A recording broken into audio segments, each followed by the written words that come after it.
Ah, il n'y en a pas un seul pour attraper l'autre. Bon, à la sortie de ce match, il n'y a que trois conclusions à retirer.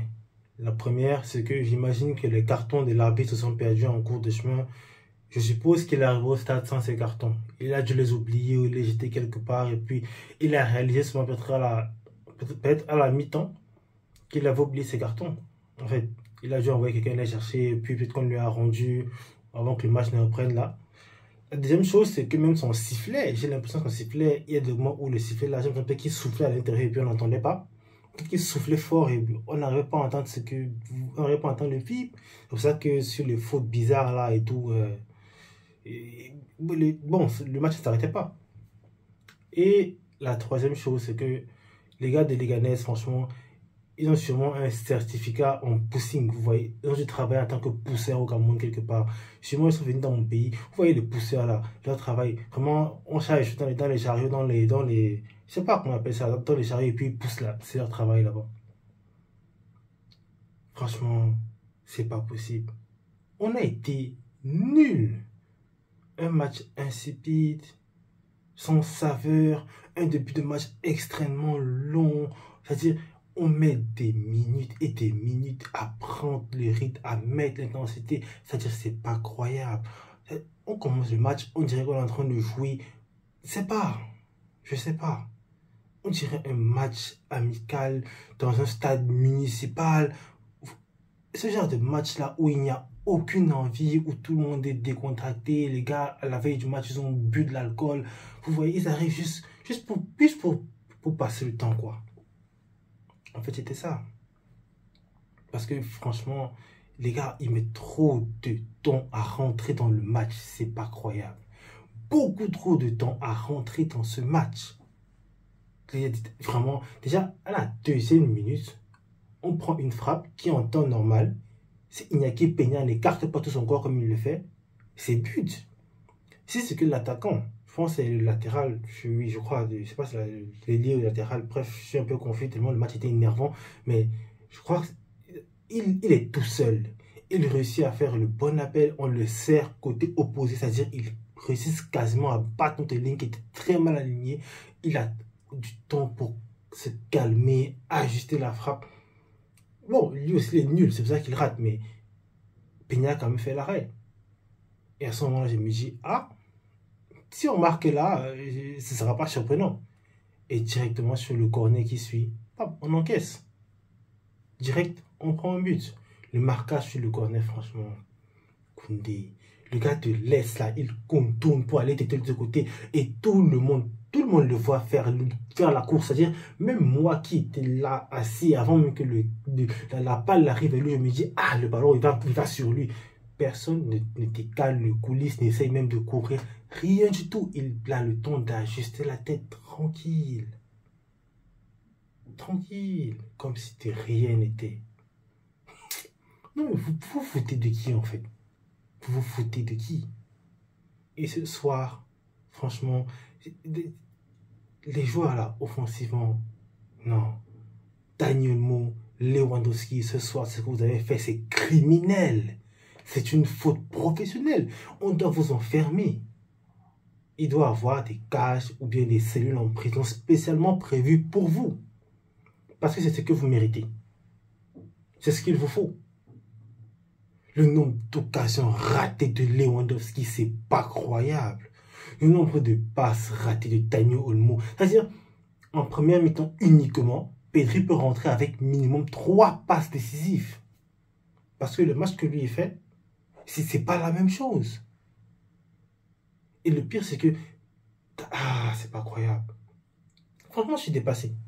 Je suis dépassé. C'est-à-dire, le débrief va aller dans tous les sens parce que je suis dépassé. Ça fait une semaine que j'ai pas pu être là. J'étais franchement extrêmement occupé. Je me suis dit, ok, pour un match de reprise, pour les vidéos et tout, contre les Ghanais, sûrement ce sera un match tranquille. Les gars vont peut-être gagner 3, 4, 5-0. Quand même, les Ghanais, ils sont nuls cette saison. C'est quand même pas cette saison, c'est une équipe faible. C'est une équipe de faiblards. Mais c'est pas possible que contre les gros, on fait les matchs qu'on fait et on arrive contre les petits, on est nul. Je pense que ce sera ça le titre de la vidéo. Je crois que ce sera ça.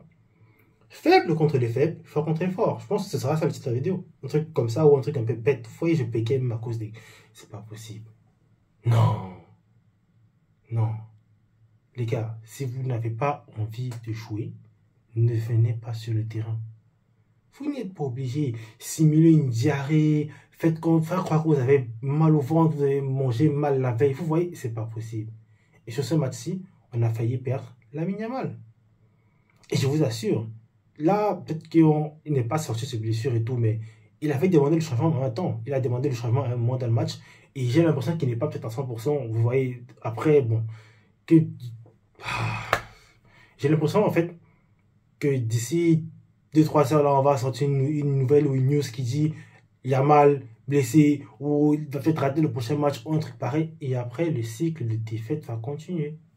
Parce que sans ce petit-là, on n'arrive pas à gagner. Et même avec ce soir, malgré toutes les bonnes passes qu'il délivre, toutes les calettes qu'il donne, franchement, ce petit est formidable. Malgré tout ce qu'il fait, malgré le match fabuleux de Rafinha, on a deux truands là, Olmo et Lewandowski, qui ont décidé de tout gâcher en attaque.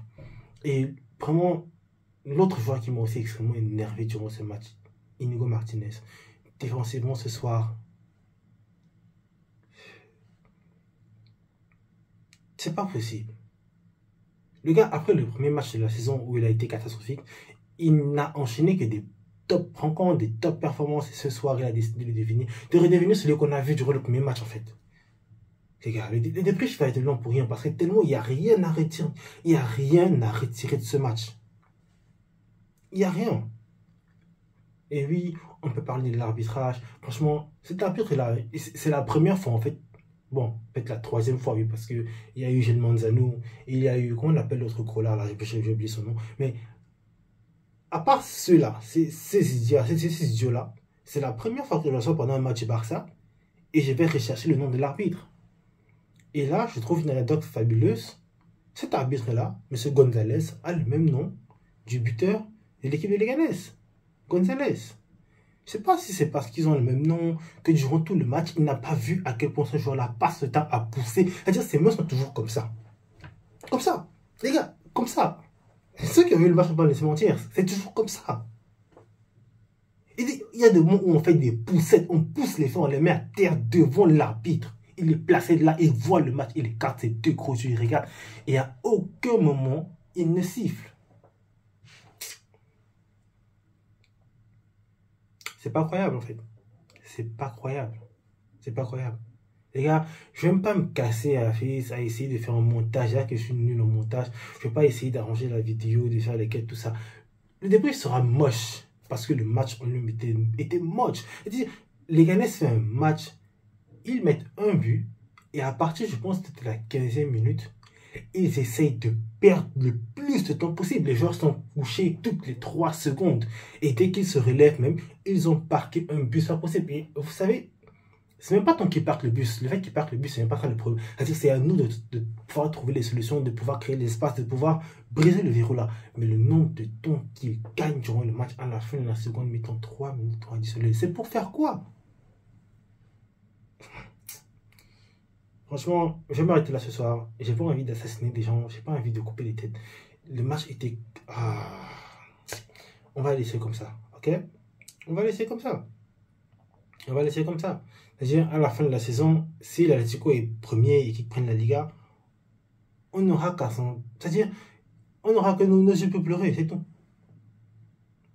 On ne pourra s'en vouloir que nous-mêmes. En tout cas, les gars... Bon... Le foot, vraiment, c'est pas ce qui est le plus traumatique dans la vie. Les gars ont été nuls. On accepte. On boit de l'eau, on va se coucher. Et puis demain, on essaie d'avancer. Passez tous une bonne soirée. On se revoit très vite.